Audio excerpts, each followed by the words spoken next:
মানসিক ইচ্ছাশক্তির কাছে যেন হার মেনেছে শারীরিক প্রতিবন্ধকতা। চলাফেরা, পড়ালেখা থেকে খেলাধুলা সবই করছেন মনের জোরে। দর্শক, বলছি খাগড়াছড়ির সমন্বিত দৃষ্টি প্রতিবন্ধী শিক্ষা কার্যক্রম কেন্দ্রের একদল নিবাসীর কথা, যারা নিজেদের গড়ার পাশাপাশি চেষ্টা চালিয়ে যাচ্ছেন একটি সঙ্গীত দল করার। তাদের সংগ্রামের গল্প জানাচ্ছেন নুরুসফা মানিক।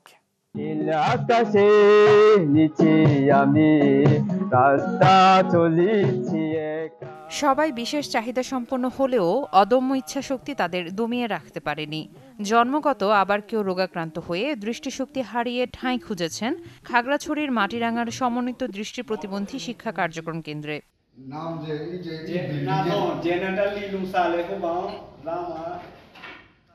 এই শিক্ষা কেন্দ্রে বিশেষ চাহিদা সম্পন্ন শিশু ও কিশোরদের প্রশিক্ষণের মাধ্যমে গড়ে তোলা হচ্ছে। প্রাথমিক, মাধ্যমিক ও উচ্চ মাধ্যমিকের গণ্ডি পেরিয়ে কেউ পড়ছেন ডিগ্রি কোর্সে, আবার কেউ পড়াচ্ছেন তাদের মতো অন্যদের। মূলত ব্রেইল পদ্ধতিতে তারা পড়ালেখা করে থাকেন।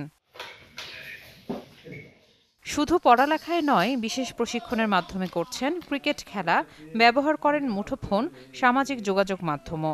নিজেদের ইচ্ছে শক্তিতে গড়ে তুলেছেন একটি সঙ্গীতের দলও। ভিশনের ফুলঝুরি মেগা অফারে ফ্রিজ কিনলেই পাচ্ছেন 16 পিসের আকর্ষণীয় গিফট বক্স একদম ফ্রি। তাদের দাবি, এই শিক্ষা কার্যক্রম কেন্দ্রে এসে পাল্টে গেছে তাদের জীবন। মাটিরাঙ্গা দৃষ্টি প্রতিবন্ধী শিক্ষা কার্যালয়ে 24 বছর ধরে পড়াশোনা করছি। এখন পড়াশোনা করছি, এবার মাটিরাঙ্গা সরকারি ডিগ্রি কলেজ থেকে ফাইনাল ইয়ার পরীক্ষার্থী। তো অবশ্যই আপনারা আমার জন্য দোয়া করবেন, আমি যাতে ভালো রেজাল্ট করি। ফ্যামিলিগতভাবে তেমন আমার এই গানের ক্ষেত্রে কোনো কিছু ছিল না। তারপর নিজেকে নিজে ভাবতে ভাবতে তারপর একদিন স্কুলের প্রতিযোগিতা হয়, সেখান থেকে এরকম লড়াই করতে করতে আছে আমি এতটুকু এগিয়ে আছি। খাগড়াছড়ি মূল সদরে আপনার মিউজিক যে শিক্ষাগুলো আছে, তো ওখানে কিছু ট্রেনিং নিব, কোর্স নিব চিন্তা করছি। সেক্ষেত্রে বাড়িতেই থাকতে হবে আর কি। আর এখানে যখন ছিলাম কোনো অসুবিধা ছিল না।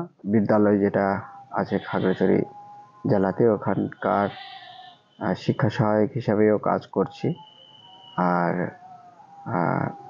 দৃষ্টি প্রতিবন্ধী কল্যাণ সংঘতেও কাজ করছি। এগুলো হচ্ছে সোশ্যাল ওয়ার্ক। আর মিউজিশিয়ান হিসাবে আসছি মূলত 2019-এ।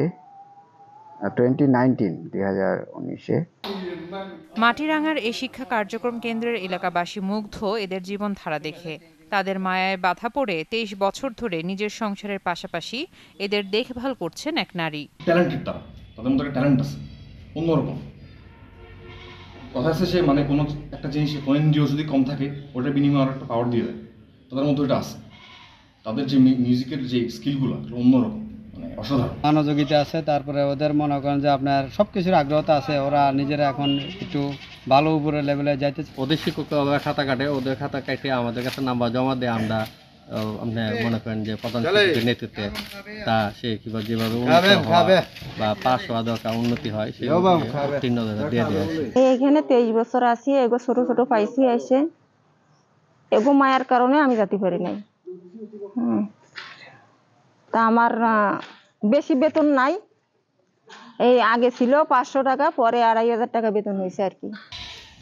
সমাজসেবা অধিদপ্তর পরিচালিত এই কেন্দ্রে 10 জনের আবাসিক সহ অন্যান্য সুবিধার ব্যবস্থা রয়েছে। বর্তমানে 2 জন নিবাসী নিয়ে চলছে এই কেন্দ্র। আরও নিবাসী পেতে উদ্যোগ নেওয়ার কথা বলছেন এই কর্মকর্তা। 64 জেলাতেই 10টি করে আসন করে এরকম প্রতিষ্ঠান আমাদের রয়েছে। আমাদের এই খাগড়াছড়ি জেলাতে আমাদের যে প্রতিষ্ঠানটি, এটি মাটিরাঙ্গাতে অবস্থিত রয়েছে। এখানে 10 জন শিশুর আবাসন, শিক্ষা, ভরণ পোষণের ব্যবস্থা রয়েছে, কিন্তু বর্তমানে নিবাসী রয়েছে 2 জন। সমাজের ইতিবাচক দৃষ্টিভঙ্গি ও অনুকূল পরিবেশ পেলে এরাও অবদান রাখতে পারে দেশের জন্য, বলছেন সংশ্লিষ্টরা। Desk report, channel 24।